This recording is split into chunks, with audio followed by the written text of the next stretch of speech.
Now we are starting another chapter named Appointment and Remuneration of Managerial Personnel. सबसे important जो point इस chapter में है that is the definition of की managerial personal. इसको बोलते हैं KMP शॉर्ट में. इसके ऊपर क्वेश्चन आ सकता है. की managerial person in relation to company means a chief executive officer और अ मैनेजिंग डायरेक्टर और मैनेजर.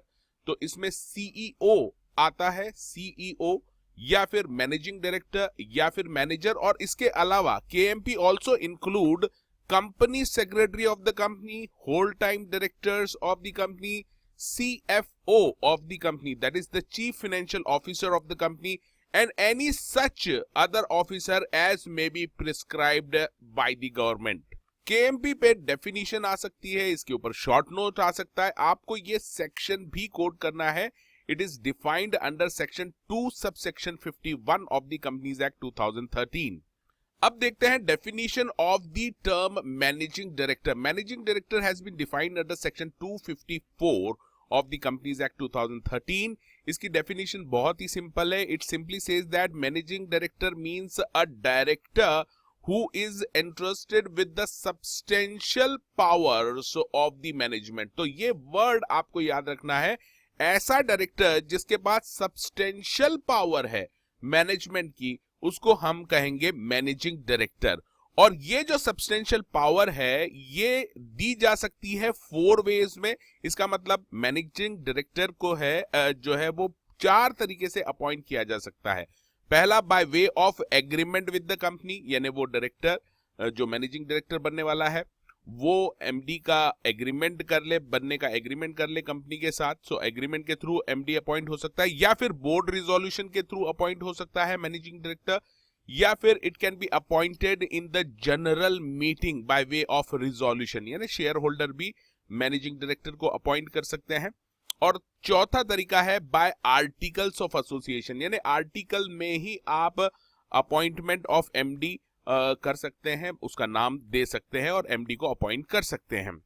यहां पर एक बात और याद रखनी है कि managing director shall include a director occupying the position of managing director by whatever name called. इसका मतलब यहां पर डीमिंग प्रोविजन इन्होंने दिया है कि अगर डायरेक्टर को, किसी भी डायरेक्टर को MD अपॉइंट नहीं भी किया है कंपनी ने इन 4 तरीकों से, लेकिन he is enjoying the substantial power of the management, then such director will be treated as managing director. चाहे उसका डेजिग्नेशन कुछ भी हो, चाहे वो उसका डेजिग्नेशन प्रेसिडेंट हो या फिर CEO हो या फिर चीफ ऑपरेटिंग ऑफिसर हो, कुछ भी डेजिग्नेशन हो, अगर उसके पास सब्सटेंशियल पावर है तो उसको मैनेजिंग डायरेक्टर माना जाएगा as per the companies act.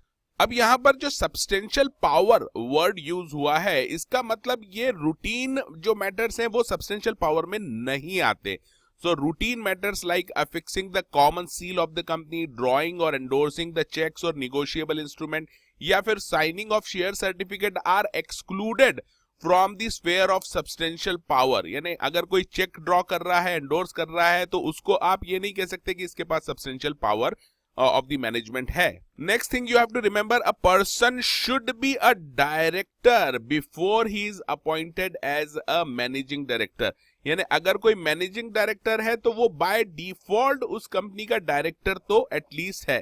तो अगर किसी पर्सन को जो कि डायरेक्टर नहीं है उसको अगर आपको MD बनाना है तो सबसे पहले आप उसको डायरेक्टर अपॉइंट कर सकते हैं, और डायरेक्टर अपॉइंट करने के बाद उसको मैनेजिंग डायरेक्टर अपॉइंट किया जा सकता है बाय वे ऑफ रिजोल्यूशन या फिर एग्रीमेंट एज द केस में बी.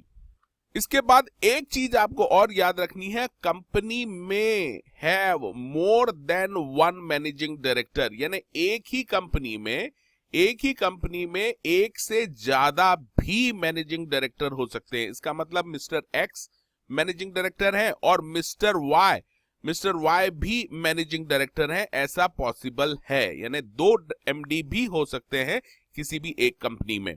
ऐसा इसलिए हो सकता है क्योंकि यहां जो वर्ड यूज किया है सब्सटेंशियल पावर, सब्सटेंशियल पावर का मतलब होल या सब्सटेंशियली होल पावर नहीं है. सब्सटेंशियल का मतलब है काफी ज्यादा पावर. तो काफी ज्यादा पावर 2 लोगों को भी हो सकती है, और ऐसे केस में 2 लोगों को भी आप MD अपॉइंट कर सकते हैं एक ही कंपनी में. और इस पर्टिकुलर पॉइंट के ऊपर भी क्वेश्चन डायरेक्टली एग्जाम में आ सकता है कि क्या एक कंपनी में 2 मैनेजिंग डायरेक्टर हो सकते हैं, तो उसका आंसर है yes.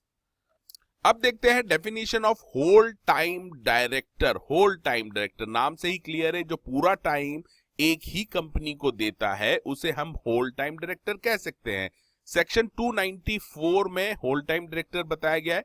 Whole time director includes, so it's an inclusive definition, it includes a director in the whole time employment of the company, any person who is a part-time director of the company as well as in the full-time employment of the company in some other capacity shall also be considered as whole time director।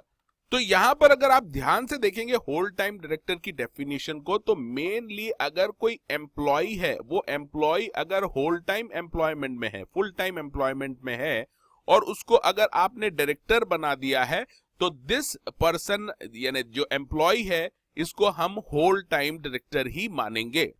So normally when we say whole time director, it's a whole time employment of the company, यानी इसका whole time employment रहता है उस company में, पूरा time वो पूरा time और एनर्जी या अटेंशन अपना उसी कंपनी के बिजनेस को वो डिवोट करता है। And he can not accept the office of whole time director in any other company, यानी मिस्टर एक्स को अगर आपने मिस्टर एक्स को इस कंपनी का, कंपनी ए का होल टाइम डायरेक्टर बनाया है, तो ये दूसरी कंपनी में भी होल टाइम डायरेक्टर की तरह काम नहीं कर सकता। However, he can accept the ordinary directorship within the limit prescribed under section 165 of the Companies Act। इसका मतलब अगर कोई डायरेक्टर किसी कंपनी में होल टाइम डायरेक्टर है, तो वो दूसरी कंपनी में as a part time director काम कर सकता है within the limits of section 165। Normally जो होल टाइम डायरेक्टर रहता है उसके अलग अलग नाम रहते हैं, लाइक एग्जीक्यूटिव डायरेक्टर इसका डेजिग्नेशन दिया जाता है, या टेक्निकल डायरेक्टर, या फाइनेंस डायरेक्टर, या होल टाइम डायरेक्टर, इस तरह के नॉर्मली डेजिग्नेशन दिए जाते हैं होल टाइम डायरेक्टर के। तो इसमें जो खास बात आपको याद रखनी है कि होल टाइम डायरेक्टर वो डायरेक्टर होता है जो अपना पूरा टाइम एंड एनर्जी वो एक ही कंपनी को देता है। हाँ, ये जरूर है कि ये पार्ट टाइम डायरेक्टरशिप किसी दूसरी कंपनी में भी वो एक्सेप्ट कर सकता है। अब देखते हैं डेफिनेशन ऑफ मैनेजर। मैनेजर को डिफाइन किया है section 2 subsection 53 of the companies act. Manager means an individual who is subject to the superintendence control and direction of board of director, यानी बोर्ड ऑफ डायरेक्टर के superintendence control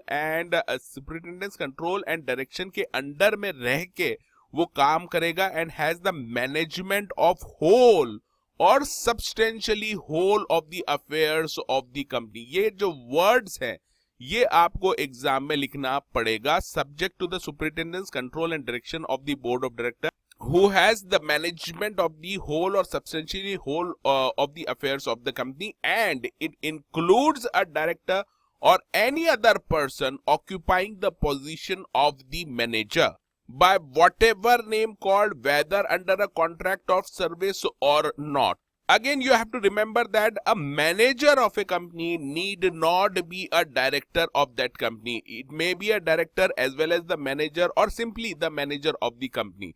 Since the manager has the management of whole of the affairs of the company, a company can have only one manager at a time. तो अभी हमने देखा था कि एक company में 2 MD हो सकते हैं, 2 मैनेजिंग डायरेक्टर हो सकते हैं, लेकिन अगर मैनेजर की बात की जाए तो किसी भी एक कंपनी में केवल एक ही मैनेजर हो सकता है। Further, you have to remember, as per section 196 of the company, a company shall not have both managing director and management at the same time. तो इस पर्टिकुलर पॉइंट के ऊपर भी क्वेश्चन आता है, तो आप इसको ध्यान से समझ लीजिए एक बार। कोई भी एक कंपनी है उसमें 2 मैनेजिंग डायरेक्टर हो सकते हैं, पहली बात क्लियर हो गई आपको। दूसरी बात यह है कि किसी भी एक कंपनी में केवल एक ही मैनेजर हो सकता है, और तीसरी बात आपको याद रखनी है कि किसी भी एक कंपनी में एट ए टाइम 2 नहीं हो सकते, यानी एक managing director and manager 2 at a time नहीं हो सकते, या तो मैनेजर रहेगा या फिर मैनेजिंग डायरेक्टर रहेगा। अब बात करते हैं कंपनी सेक्रेटरी की। Section 224 says that a company secretary or term simply secretary defined in clause C of subsection 1 of section 2 of the Company Secretaries Act 1980. अब ये पूरा याद रखना पड़ेगा आपको. Section 224 of the Companies Act 2013 says that company secretary means a secretary which is defined under 21C of the Company Secretaries Act 1980. ये आपको definition as it is याद रखनी पड़ेगी.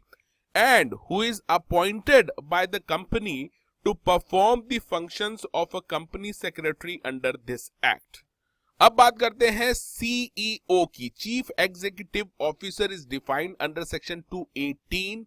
Chief Executive Officer means an officer of a company who has been designated as such. यानी किसी company ने किसी person को CEO as a designation दे रखा है तो उसको मान लिया जाएगा he is a CEO as per section 218 of the Companies Act for the purpose of Companies Act.